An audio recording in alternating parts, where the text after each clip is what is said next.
दोस्तों नमस्कार, मैं आप लोगों का हार्दिक स्वागत करता हूं अपने YouTube channel investors and traders stock market channel में। जो लोग पहली बार विजिट कर रहे हैं, like subscribe and bell icon जरूर दबाना, क्योंकि आपको इस चैनल पर जो शेयर मार्केट से रिलेटेड जो जानकारी होंगी वो हमेशा मिलती रहेंगी। चलिए हम बात करने वाले हैं आज।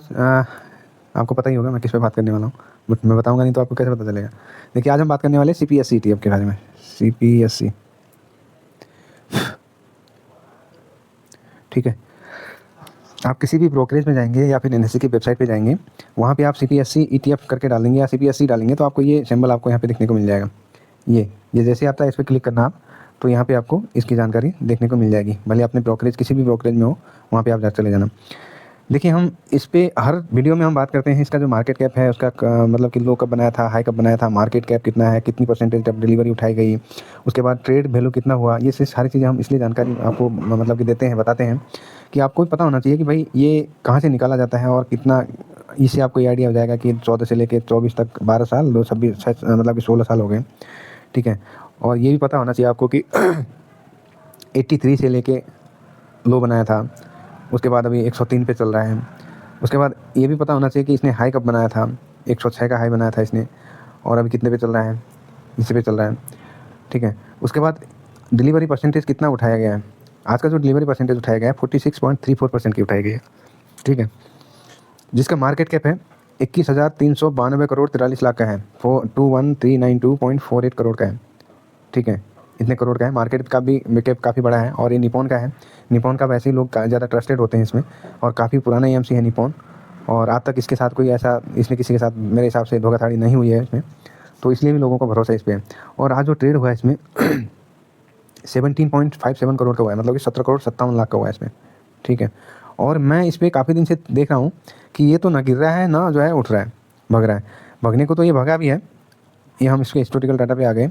यहाँ पे हम देख लेते हैं कब इसमें जो है वैल्यू लगा है। देखिए, 13 मार्च से हम शुरू करते हैं। 23 करोड़ 90 लाख, 22 करोड़ 65 लाख, 26 करोड़ 71 लाख, 12 करोड़ 34 लाख, 19 करोड़ 6 लाख, 11 करोड़ 48 लाख। ये देखो, इकाई दाई सैकड़ा हज़ार 10,000 लाख 10 लाख करोड़, 24 करोड़ 7 लाख, 42 करोड़, 13 करोड़, 14 करोड़, 18 करोड़, 21 करोड़, 15 करोड़, 16 करोड़, 16 करोड़, 23 करोड़। मतलब कि जो पैसा है ना, पैसा देखो कितना बढ़िया लग रहा है। यहाँ पे देखो, ये लो बनाया था उसके बाद है 15 लाख का लग गया, 15 करोड़ का लग गया। पैसा मतलब लगाता ही जा रहा है। देखो, इसमें जितनी भी होती है सरकारी कंपनियाँ होती है, सरकारी कंपनियों का लोगों पे विश्वास है, भरोसा है, इसलिए पैसा लगाते हैं। जाहिर सी बात है, सरकारी नाम से भले ही लोगों को चिढ़ है, लेकिन जो सरकारी कंपनियां हैं उन पे लोगों का भरोसा है। वॉल्यूम की बात करें, यहाँ पे देखो 17 लाख, 20 लाख, 15 लाख, 16 लाख, 16 लाख, 22 लाख, 24 लाख, इस तरह का वॉल्यूम भी आपको देखने को मिलेगा इसमें। वॉल्यूम वैल्यू की कोई कमी नहीं है जो निपॉन के ETF होते हैं, ये बात ध्यान रखना। हाँ, उसके बाद हम देखते हैं कि भाई 23 करोड़ का हमने बता दिया, उसके बाद 16 करोड़, 16 करोड़, 15.5 करोड़ और 17 करोड़ डाल लगा। वॉल्यूम भी देखो। और इसने जो कल था, मतलब ये 10 तारीख को फ्राइडे था, 105 का लगभग 106 का हाई भी लगाया था, ठीक है। हाँ, चलो एक बार इसका हम देख लेते हैं। इसका जो रिटर्न है पिछले 1 साल 2 साल 3 साल, मतलब जब से लिस्ट हुआ है तब से देख लेते हैं अभी कितना इसने रिटर्न दिया हुआ है। अभी मैं बताऊं आपको, जब ये मतलब कि युद्ध चला, उसके बाद युद्ध अभी चल ही रहा है और इसमें ये गिरने का नाम नहीं लिया कुछ भी ऐसा नहीं दिख रहा है कि ये जो है गिरा हुआ है, ठीक है। यहाँ पे एक झटका दिया था इसने, ये 10 अप्रैल का था, बट हम 1 महीने की बात करें, यहाँ पे 6 महीने पे देख लेते हैं। यहाँ देखो 12 मार्च है अभी, 24 फरवरी, हाँ ये देखो, यहाँ पे एक झटका दिया था इसने, बट वापस रिकवर हो गया ये। अरे हो जा भाई।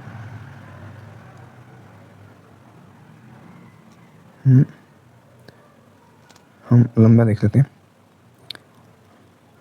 हाँ, 25 फरवरी देखो, यहीं से शुरू हुआ था, जो बार शुरू हुआ था, ये देखो 2.5-3% टूटा था ये, यहाँ से लेके यहाँ 2.5-3% टूटा था जब वार की सिचुएशन थी। उसके बाद चलो यहाँ देख लेते हैं, 12 मार्च का चला, 12 मार्च से लेके यहाँ भी, यहाँ ज़्यादा होना चाहिए, यहाँ से लेके यहाँ तक 4.5% टूटा था ये देखो।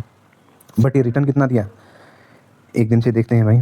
एक दिन में जो इसने रिटर्न दिया है 0.27%। ठीक, 5 दिन की बात करें, 5 दिन में जो इसने रिटर्न दिया है 1.67%। ठीक,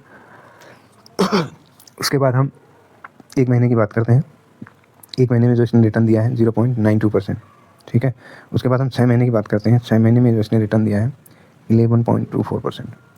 लोग बाग जो है 5-6%, 7% जो है के लिए तरसते हैं, तो यहाँ पे आपको 6 महीने में इतना परसेंट मिल रहा है, तो असली जो मार्केट में आने का मज़ा तो यही है ना। इस पे स्विंग करते हैं, हम भी लॉन्ग टर्म में नहीं जाते हैं। लॉन्ग टर्म में आप जाना चाहे जा सकते हैं। ठीक है, उसके बाद 1 साल की बात करें, ड्यूरिंग ईयर की बात करें, तो ड्यूरिंग ईयर में 12.5% है। उसके बाद 1 साल की बात करें, 1 साल में 18%।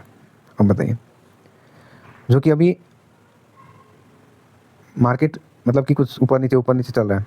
ठीक है, आज भी ये जो है थोड़ा जो हाई था वहाँ से थोड़ा नीचे आया है। अपना जो हाई है इसका हाई से अभी नीचे है। अगर 6 पे जाता तो आपको मतलब कि ये आपका 7-8% और जुड़ जाता। ठीक है, उसके बाद हम 5 साल की बात करें, 5 साल में देखो 358%, 5 साल में। ठीक है, और इसने हाई कब लगाया है? इसने हाई लगाया था 106.26 का।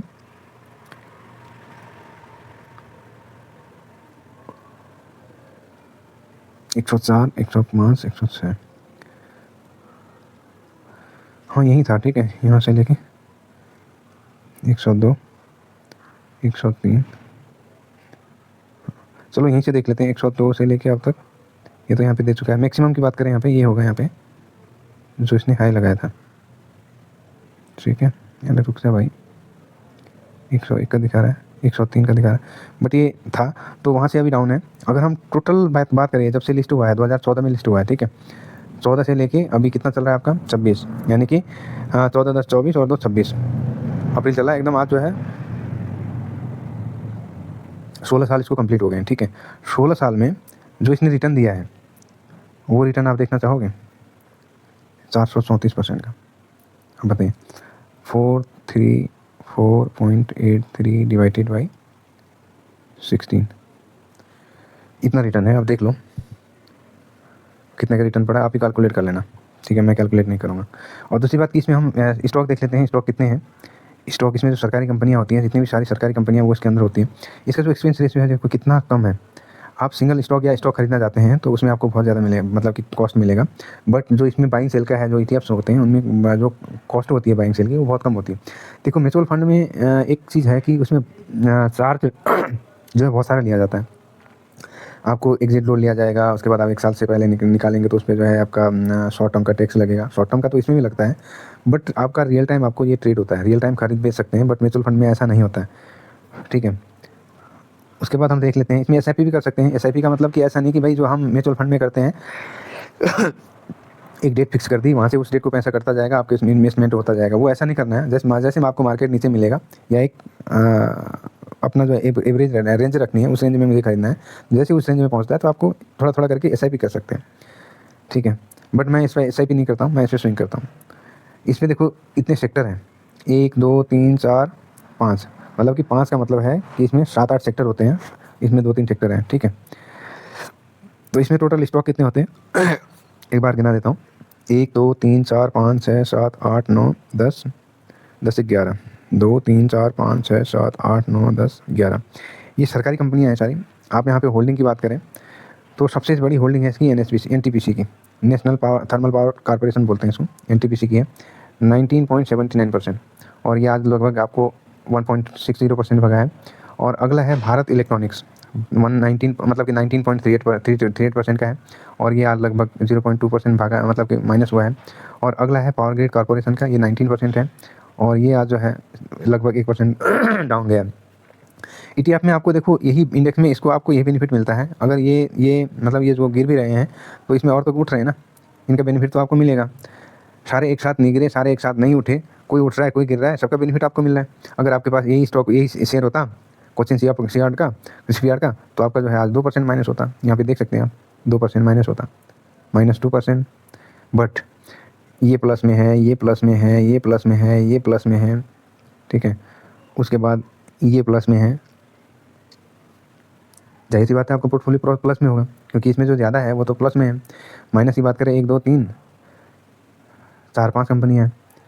जहाँ पे 4 5 कंपनियाँ माइनस में हैं, वहाँ पे आपका जो 12 कंपनियाँ हैं, 10 12 कंपनियाँ हैं, वहाँ पे 7 8 जो है प्लस में है, तो आपको बेनिफिट ही मिलेगा। है सरकारी कंपनी सारी इसमें, और इसमें बहुत सारे सेक्टर हैं। ये पावर है, ये भी पावर है, ये भी पावर है, ये ऑयल एंड गैस है, ये मतलब कि आपका ये भी पावर क्या है, ये भी पावर है, मतलब इस तरह का आपको देखने को मिलेगा। नेल्को भी है देखो यहाँ पे।